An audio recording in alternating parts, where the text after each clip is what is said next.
get Boudica or do you get Zhuge Liang is a very hot topic right now. If you only have a YSG, if you only have a Ramses, if you only have a Henry, who do you get, Boudica or Zhuge Liang? And today I will be answering that question to the best of my ability. I will go over as many different account types as I can. I'll talk about which balls Zhuge Liang really works in, which balls Boudica really works in, and whether or not they should be your first commanders. So let's start off with the pros of Boudica Prime. First off, Boudica's debuffs are certainly more valuable for a murder ball than Zhuge Liang's. Yes, Zhuge Liang has a 5 target debuff, but for the most part, Boudica's debuff is going to make a target die much quicker than Zhuge Liang's debuff will. If you get a 35% skill damage taken increase on your opponents and reduce their march speed by 30%, that march that you just hit with a Boudica skill is basically dead in the water. They are not going to get away. They're going to take ridiculous skill damage from all your other marches, and even if they do get away, they're going to get away very battered. So using Boudica in that situation is also really good. Another thing I really like about Boudica, she's got a lot more tanky stats than Zhuge Liang.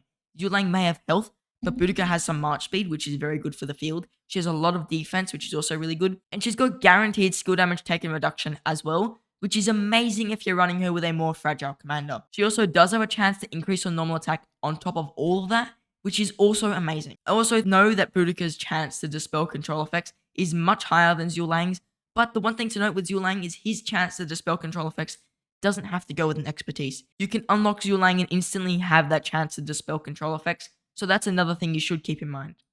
So there's the pros with Boudica mainly. She's got a better debuff, she's got way more sustain on the field by like a mile. She's much more sustainable, she's much more tanky. If you get caught out with a Boudica, you're not going to die nearly as quick. You may even trade positive in some situations, and her chance to dispel control effects is much higher. She also does have really good single target damage, though it is not AoE, and that's where Zhuge Liang comes in. Zhuge Liang is AoE god right now. Overall, he deals a lot more direct damage factor than any commander in the whole entire game, destroys Boudica in that regard. His damage is by far and away the best. He also does have a really nice 5 target debuff, which I really like. His debuff is going to bring everyone in your murder ball a lot more value. He also has a lot of health, which is not something you often see on the newer Archer commanders, so having his health is valuable, and Boudica doesn't have health, so that's something else you can keep in mind. And overall, Zhuge Liang is just damage, so he's got his active skill crazy damage with a fairly nice debuff. He's got his next skill, which is crazy health with all damage, with more damage factor when he strokes control effects, which, like I said before, comes with his unlock. He's also got even more skill damage and even more attack, which once again is a lot more damage. And then he's got a bunch more all damage and a bunch more damage factor. So if you read his skills, you can see he has no march speed, he has no defense, he has no normal attack reduction, no skill damage taken reductions. He's just damage. The only really defensive thing he has is health in some ways.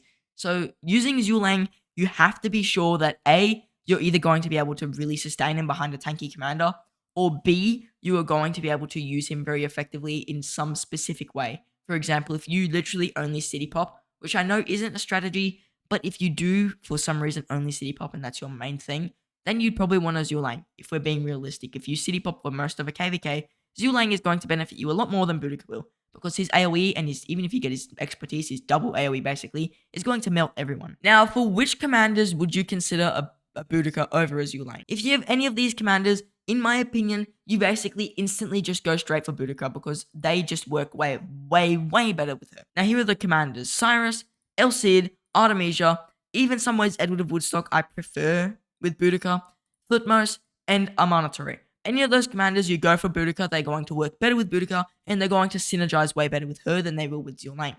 You may notice I left YSG out deliberately because he's a whole topic for conversation, which I'll talk about soon. Now, if you have any of the commanders I'm about to mention, you get Zhuge Liang. First off, Ramses, Nebu, Henry, Gilgamesh, Tamiris I'm going to skip, and DIDO I'm going to skip. They don't work with any of these commanders. Or if you have Mehmed, if you have any of those, you get the Zhuge Liang right away because they are tanky primary commanders, or in the case of Nebu, very high march speed, high defense commanders. So you get those commanders and then you'd put them with the Zhuge Liang. You would not really put them with the Boudica. You're not going to get as much value. These commanders on their own can usually sustain themselves. They usually have some type of a debuff or possibly something that allows them to sustain themselves on the field. For example, Gilgamesh makes the target deal a lot less damage. He takes a lot less damage because he's super tanky. He has a health reduction. All of these things make him quite a good primary commander, and putting him with Zhuge Liang is a thing that you could consider. Plus, Gilgamesh has a high rage cycle. Like, he has the skill tree, which is like rage heaven. Nebu's got the march speed and the defense, which Zhuge Liang needs. Henry is the same story, but Henry's also got revenge damage and very tanky on his expertise. And then Ramses is very similar to Henry. high march speed, high defense on his 4th skill. He also does have a massive skill damage taken reduction, which is really nice. It's kind of like a mini Boudica. If it's actually better than Boudica's, but overall Ramses is certainly worse than Boudica. And Ramses' defense debuff is also really good. Now, YSG is the commander that everyone has, so I'm going to go over who does YSG work with best. And I'm going to say straight flat out, in my opinion, it's Boudica Prime. I would rather have a Boudica Prime if I only have a YSG, and I know a lot of players are going to think, really, but like Zhuge Liang trades so well. Zhuge Liang trades so well with an amazing primary commander. If you don't have a Henry, if you don't have a Nebu, if you don't have a Ramses, if you don't actually have a Boudica Prime, your Zhuge Liang with any other commander isn't going to trade as good. Like, he's going to do fine on the field if no one sees you, but the second someone hits your march, you're dead. That's it. You don't really have a chance to get away. Yes, you may be able to deal a ton of damage before you die, but the second someone sees you, you're done for. So you're going to take a lot of save wounds overall. So here's why YSG works way better with Boudica. First of all, we know Boudica is way more tanky. Overall, she is a way more tanky commander, and YSG is super glass cannon. You look at YSG's kit, excluding his relic, he has nothing. Nothing that makes him tanky. He has no march speed, he has no defense, he has no health, he has no damage reductions. He just has damage. Damage everywhere, he has rage gain, he has damage, and that's it. I wish you could see the hand movements I'm making right now. On top of that, YSG really already has a lot of skill damage increase. Put that with Zhuge Liang, who yes has already got skill damage increase, but we know stats in Rise of Kingdoms are depreciating, and that means any commanders who have duplicative stats, which means they are double stats, I think that they don't fare as well, because you are looking at a commander, let's say with 70% skill damage. You may think, okay, bigger number, better, right? Not really, because when you look at it, you're thinking, okay, I'm dealing 70% more skill damage. Yes, Zhuge Liang has an AoE, but my YSG would be more valuable with my Boudica, because my Boudica is going to fully benefit from that 50% skill damage increase, rather than Zhuge Liang's 20% on top of the 50%, because you know that it makes it slightly weaker. Also, one thing to note, Boudica has march speed, which I think is really valuable for a YSG. Yes, it's not as much march speed as you would like, but if you get hit, that 10% march speed is, in most situations, going to save you more saves than no march speed will. I can assure you my Boudica's march speed has helped me get away from countless battles. Even though it may not look like a lot, 10% march speed really does change a lot. Also, I think that Boudica overall, like I said, is just more tanky. If you're going for sustainability, especially with a YSG, you want sustainability so you can get as much AoE as you can. Boudica is the commander. Yes, Zhuge Liang is going to deal more damage, and that's where he really comes in. But if you're looking to be sustainable on the field, last longer so you don't have to refresh as much, get a better trade overall, then you go with Boudica.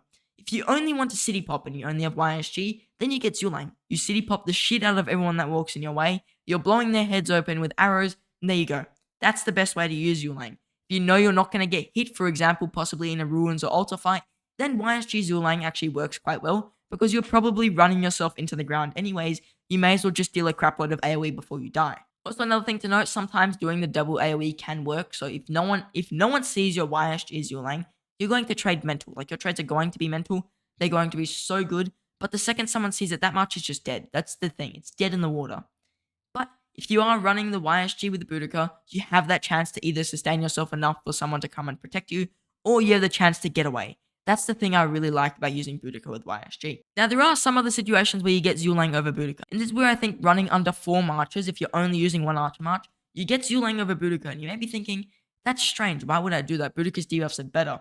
But it's because at that point, if you're running 3 total marches, you've got 1 cav, 1 infantry march, and you probably don't have super high DPS, and your debuffs, yes, they're really good, but you don't actually need super high damage debuffs. Like, a Boudica's debuff is going to help everyone trade better, but unless you're hitting with like 5 marches, her debuff isn't going to deal as much damage as a Zhuge Liang debuff will, because Zhuge Liang's debuff makes them deal less damage to you, and in most situations where you're running only 3 marches, your opponent is dealing more damage to you than you are dealing to them. So in those situations, Zhuge Liang is much better. If you get a 15% all damage debuff on anyone's whole entire murder ball, you're going to trade a lot better overall compared to getting a 35% skill damage increase onto one person's march. This is where Zhuge Liang becomes really good. If you know you are fighting in a KVK where you're not going to be keeping up with the meta possibly, your marches are not going to be as strong as everyone else's, and you are fighting upwards of like people with 6 marches, 5 marches, then Zhuge Liang becomes really good. If you're running only 1 march in total, Zhuge Liang could actually be really good for that, because you can really micromanage his march. Because if you micromanage Zhuge Liang, you'll know when someone might be hitting you. You'll know when to run. You'll probably have that patience. But if you're running 5 marches, 4 marches, situations like that can get really hectic. And in that point, you're dealing a lot more damage to the opponents. And that's where your Boudica really gets a lot more value than Zhuge Liang, because she's going to be dealing a crap load of skill damage on top of her skill damage buff, possibly with a YSG behind her because you don't have Zhuge Liang. And then you're going to be trading amazingly with all 4 marches.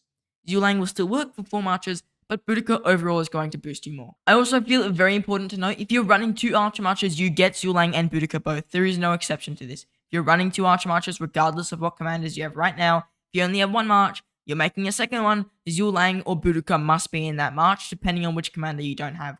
It does not matter what your mutable is, it does not matter what commanders you have, they both must be within your 2 Archer Marches, otherwise it's very suboptimal. So overall, which commander is better? And the answer isn't very straightforward. There is no one better commander. For most players in Season of Conquest, you must go off your mutable. Do you have a YSG? Or do you have a Henry? Do you have a Nebu? Do you have a Cyrus? All of these questions must be asked before you choose whether or not you want Boudica or Zhuge Liang. For most players, pre-Season of Conquest though, actually almost every single player regardless, you will only have a YSG, and in those situations, Boudica Prime is much better in KVK 3, very early Season of Conquest, because they have a new Season of Conquest, and situations like that. Now, if you are a very early game and you want to know a little bit more about these commander changes and how they are really going to affect you, and how they are in some ways ruining KVK 2 and 3, be sure to check out yesterday's video, which will be on the end screen very soon. Now, I do want to say I thank you for watching, and I hope to see you in the next one.